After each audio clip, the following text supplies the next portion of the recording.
بھارت کی مشہور اداکارہ عالیہ بھٹ نے ووگ انڈیا کو انٹرویو دیتے ہوئے ایک بہت بڑا انکشاف کر دیا. انہوں نے اس انٹرویو کے اندر ہی کہا کہ جناب وہ ذہنی مریض بن چکی ہیں, انتہائی خوفناک بیماری میں مبتلا ہو چکی ہیں اور اس بیماری کی کوئی دوائی نہیں ہے, اس لیے وہ تھراپی سیشنز لیتی ہیں. ہر ہفتے 3 گھنٹے کا ان کا تھراپی سیشنز ہوتا ہے اور جب اس بیماری کا دورہ پڑتا ہے تو وہ رات بھر جاگتی رہتی ہیں, روتی رہتی ہیں. ان کا شوہر, ان کی بیٹی ان کے ہمراہ موجود ہوتی ہے, لیکن وہ اس کے باوجود اپنے آپ کو تنہا اور اکیلا فیل کرتی ہیں. ڈاکٹرز نے جب رپورٹس چیک کی, جو ٹیسٹ کیے, اس کی جو رپورٹس نکل کر سامنے آئیں, تو انہوں نے عالیہ کے سامنے ایک ایسا انکشاف کیا جس کے بعد عالیہ کو لگا کہ شاید اس کی زندگی کا یہ آخری لمحہ ہے. اس وجہ سے وہ تھراپی سیشنز لے رہی ہیں اور تھراپسٹ نے ان کو کیا. بسم اللہ الرحمن الرحیم, السلام علیکم, آپ کو خوش آمدید. میں ہوں سلمان مرزا اور آپ دیکھ رہے ہیں میرا یوٹیوب چینل اور Facebook page sum up with Salman Mirza. جناب بہت شکریہ یہ ویڈیو دیکھنے کے لیے آپ سبھی نے وقت نکالا ہے. ویڈیو کے آغاز میں تہہ دل سے آپ سبھی کا میں شکریہ ادا کرتا ہوں, لیکن اس دعا کے ساتھ کہ آپ جہاں ہوں خیر و عافیت سے ہوں, صحت مند ہوں اور تندرست ہوں. جناب یقین جانیے, آپ یہ بڑی اسکرین پر دیکھتے ہوں گے نا, یہ بڑے بڑے بالی ووڈ اسٹارز ہیں, بڑے بڑی سیلیبریٹیز ہیں, یہ اپنی زندگی کے اندر کتنے خوش نظر آتے ہیں. اتنی لگژریس قسم کی ان کی لائف ہوتی ہے, جس چیز پر ہاتھ رکھتے ہیں وہ چیز ان کی اپنی ہو جاتی ہے. بے تحاشا پیسہ ہے, بے تحاشا فین ہے, بے تحاشا لوگ ان کو پسند کرتے ہیں. جہاں سے گزرتے ہیں لوگوں کی بڑی تعداد ہوتی ہے, سیکیورٹی کافی زیادہ ہوتی ہے. لیکن یقین جانیے ہر اداکار, بیشتر اداکار اتنی سنگین بیماری مبتلا ہو چکے ہیں. یقین جانیے کہ یہ لوگ اپنی پرسنل لائف کے اندر اس حد تک تنہا ہو چکے ہیں. ڈپریشن, انزائٹی, لونلینس تمام اداکاروں کے اندر شامل. ابھی میں پڑھ رہا تھا عالیہ بھٹ کا بیان. عالیہ بھٹ رنبیر کپور کی بیگم ہے, مہیش بھٹ صاحب کی صاحبزادی, بھی ریسنٹلی وہ ماں بھی بنی ہے. انہوں نے ووگ انڈیا کو ایک انٹرویو دیا اور اس انٹرویو کے اندر انہوں نے انکشاف کیا کہ جناب وہ ہر ہفتے تھراپی کلاسز لیتی ہیں کیونکہ وہ انتہائی خوفناک اور سنگین بیماری کا شکار ہو چکی ہیں. ان کو سمجھ نہیں آتا کہ جناب اس بیماری سے ان کو کس طرح سے جوجھنا چاہیے, کیونکہ میڈیکل ٹرمز کے اندر اس بیماری کا کوئی خاص علاج نہیں ہے, کوئی ایسی میڈیسن نہیں ہے جس سے اس بیماری سے آپ صحت یاب ہو سکے. اس لیے وہ جا کے تھراپی سیشنز لیتی ہیں اور باقاعدہ جو تھراپی کے لوگ ہوتے ہیں وہاں پر جا کے سیشنز ہوتے ہیں, 3 گھنٹے کے ہر ہفتے کے سیشنز ہوتے ہیں. کیونکہ جب ان کو اس چیز کا دورہ پڑتا ہے نا, یہ عالیہ بھٹ خود بتا رہی ہیں, جب اس چیز کا دورہ پڑتا ہے تو وہ مستقل رونا شروع ہو جاتی ہیں. ابھی ریسنٹلی ماں بنی ہے, رہا ان کی بیٹی کا نام ہے, بڑی خوبصورت سی بیٹی ہے, اور یہ بات کرتی ہیں کہ جناب میں اکثر پاپارازی کو کہتی ہوں کہ میری بیٹی کی تصاویر نہ لیں, اور پاپارازی اس چیز کا خیال بھی رکھتے ہیں. رنبیر کپور کی ابھی ریسنٹلی ایک فلم آئی تھی, تو جھوٹی میں مکار, کافی اچھی فلم تھی, لیکن اس کی پروموشن کی تقریب میں, آپ سمجھ لیں کہ پریمیئر کی تقریب کے اندر رنبیر کپور نے ایک انکشاف کیا تھا کہ وہ نہیں چاہتے کہ ان کی بیٹی ان کی بیگم کی طرح بنے. یہ بڑا سنگین قسم کا بیان تھا. رنبیر کپور نے کہا کہ وہ نہیں چاہتے ان کی بیٹی جو ہے وہ عالیہ بھٹ کی طرح بنے. عالیہ بھٹ مہیش بھٹ صاحب کی صاحبزادی ہیں اور بچپن سے لے کے, آپ کہتے ہیں نا کہ بانڈ سٹار جسے کہتے ہیں, born with a golden spoon آپ کہہ سکتے ہیں, جب وہ پیدا ہوئی تو ان کے پاس ہر آسائش موجود تھی. سونے کا چمچہ منہ میں لے کے پیدا ہونے والے جو بچے ہوتے ہیں نا, ان میں عالیہ بھٹ کا شمار کیا جاتا ہے. لیکن شادی کے بعد ایسا کیا ہوا؟ اب جو انٹرویو انہوں نے دیا نا, اس کی کچھ چیزیں میں نے نکالی ہیں, وہ میں آپ کے سامنے رکھتا ہوں. وہ کہتی ہیں جناب اکثر و بیشتر جب مجھے اس بیماری کا دورہ پڑتا ہے نا تو میں رات بھر روتی رہتی ہوں, مجھے تنہائی کا احساس ہونے لگتا ہے. حالانکہ میرا شوہر میرے ساتھ موجود ہوتا ہے, میری بیٹی میرے ساتھ موجود ہوتی ہے, لیکن میں تنہائی کا شکار ہو جاتا ہوں.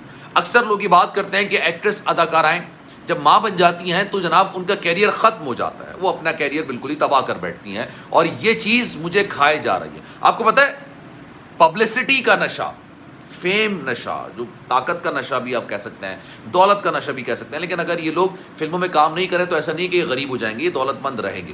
لیکن اصل نشہ جو ہوتا ہے نا آپ کو فالو کرنے کا, لوگ آپ کے پیچھے بھاگیں, لوگ آپ کے لیے جان دینے کو تیار ہو جائیں, جہاں آپ جائیں لوگ آپ سے پیار و محبت کا والہانہ طریقے سے اظہار کریں, یہ جو نشہ ہوتا ہے نا یہ انسان کو چھوڑے نہیں چھوڑتا. یقین جانیے عالیہ بھٹ نے کہا کہ وہ اپنی ماں بننے کے بعد اپنے کیریئر کو آگے بڑھانا چاہتی ہیں, لیکن اکثر و بیشتر ہماری انڈسٹری کے اندر یہ بڑی گندی روایت ہے کہ وہ ماں بننے کے بعد لڑکی کو اداکارہ تصور نہیں کیا جاتا. میں تھراپی سیشنز لیتی ہوں اور اس تھراپی سیشنز کی وجہ سے مجھے بڑا سکون ملتا ہے, کیونکہ جب مجھے دورہ پڑتا ہے تو میں رات بھر روتی رہتی ہوں. میری بیٹی میرے ساتھ موجود ہوتی ہے, میرا شوہر میرے ساتھ موجود ہوتا ہے, لیکن مجھے لونلینس فیل ہو رہی ہوتی ہے, مجھے اکیلا پن فیل ہو رہا ہوتا ہے. اور اس کی سب سے بڑی وجہ یہ ہے کہ شاید میں فلموں میں اس طرح سے کام نہیں کر رہی جس طرح سے میں پہلے کام کیا کرتی تھی.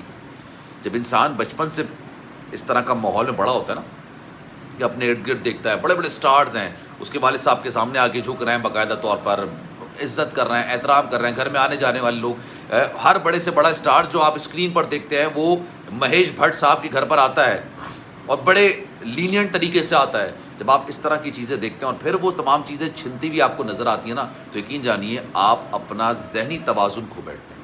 عالیہ بھٹ نے ووگ انڈیا کو انٹرویو دیتے ہوئے بات بولی ہے کہ مجھے ایسا لگتا ہے کہ میں کئی بار میں نے اپنا ذہنی توازن کھو دیا ہے، جو کس طرح سے رسپونڈ کرنا ہوتا ہے مجھے نہیں پتا کہ میں کس طرح سے رسپونڈ کروں۔ رنبیر کپور نے اپنے ایک انٹرویو میں ایک بات بولی تھی تو جھوٹی میں مکار کے پریمیئر میں، اور ان سے سوال کیا گیا کہ آپ کے عالیہ بھٹ کے ساتھ کس طرح کے تعلقات ہیں، کیسے معاملات ہیں، کیسی چیزیں ہیں، آج کل وہ فلموں میں نہیں آ رہی ہیں۔ بیٹی کے والے سے سوال کیا گیا تو انہوں نے کہا میں بیٹی کے والے سے زیادہ بات تو نہیں کرنا چاہتا، راہا کے بارے میں بات نہیں کرنا چاہتا، لیکن میں ہاں یہ ضرور کہوں گا کہ میں نہیں چاہتا کہ جو میری بیٹی ہے نا راہا وہ عالیہ بھٹ کی طرح بنے۔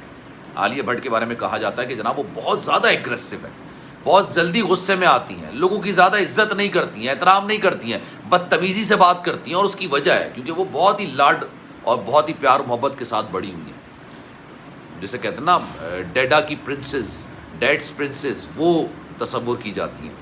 تو اس کے بعد انہوں نے رنبیر کپور نے کہا کہ میں نہیں چاہتا کہ میری بیٹی اپنی والدہ کی طرح بنے، اور شاید ان کا اشارہ اسی وجہ سے تھا کہ جب ایک انسان ایک زندگی جیتا ہوا آ رہا ہوتا ہے نا اور اس کے بعد اس کو ایک دم سے اس پہ ذمہ داریاں پڑ جاتی ہیں، ماں بننا یا باپ بننا ایک بہت بڑی ذمہ داری ہوتی ہے۔ اور یہ بات کہتے ہوئے مجھے اندازہ ہو رہا تھا کہ شاید وہ روحان سی ہونے جا رہے ہیں، وہ شاید اس دنوں کو ان کی کمی محسوس کرتی ہیں جب وہ ایک اسٹار تھیں، جب ان کو اسٹار تصور کیا جاتا ہے۔ گو کہ اتنی بڑی اداکارہ تو کبھی نہیں رہی ہیں، ان کے پلے کوئی زیادہ کامیابی رہی نہیں ہے، لیکن جب میں ان لوگوں کی اس لائف کو پڑھ رہا ہوتا ہوں نا بہت ساری چیزیں سیکھ رہا ہوتا ہوں۔ اکثر لوگ مجھ سے سوال کرتے ہیں کہ بالی ووڈ اسٹارز کی لائف کے بارے میں آپ اتنے کیوں ولاگز بناتے ہیں؟ یقین جانیے آپ کو زندگی کے کچھ اصول سمجھ میں آتے ہیں ان لوگوں کی زندگی کو دیکھ کے۔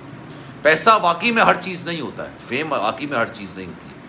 آپ یہ دیکھیے کپل شرما اتنا بڑا نام ہے لیکن اس نے اپنی زندگی کا خاتمہ کرنے کی کئی بار کوشش کی، وہ اس نے خود انٹرویو میں اعتراف کیا ہے۔ اس نے کہا کہ جناب میں ڈپریشن انزائٹی کا مریض بن چکا ہوں، میں اتنی شراب نوشی کرنے لگ گیا تھا کہ مجھے ایسا لگا کہ میں نے اپنی زندگی کا خاتمہ کر دینا ہے۔ میں جب بھی جوہو بیچ جاتا ہوں، کپل شرما کہہ رہا ہے، لوگوں کی بڑی تعداد ہوتی ہے جو میرے ساتھ آ کے تصاویر بنانی چاہتی ہے، لیکن میں بھیڑ کے اندر اپنے آپ کو ہمیشہ تنہا اکیلا محسوس کرتا ہوں، اور اس وجہ سے میں نے اپنی زندگی کا خاتمہ کرنے کی بھی کوشش کی ہے۔ تو جناب اس پر آپ کی رائے کیا ہے؟ میں چاہوں گا کہ آپ سب کامنٹ سیکشن میں رائے کا اظہار ضرور کریں۔ سلمان مرزا کو دیجیے اجازت، زندگی رہی، صحت رہی، آپ کی دعائیں رہیں تو انشاءاللہ آپ سے پھر ملاقات ہوگی، لیکن جانے سے پہلے ایک گزارش ہے، اگر آپ نے چینل سبسکرائب نہیں کیا سلمان مرزا آفیشیل میرے یوٹیوب چینل کو سبسکرائب ضرور کریں، بیل آئیکن ضرور دبائیں۔ خیال رکھیے گا۔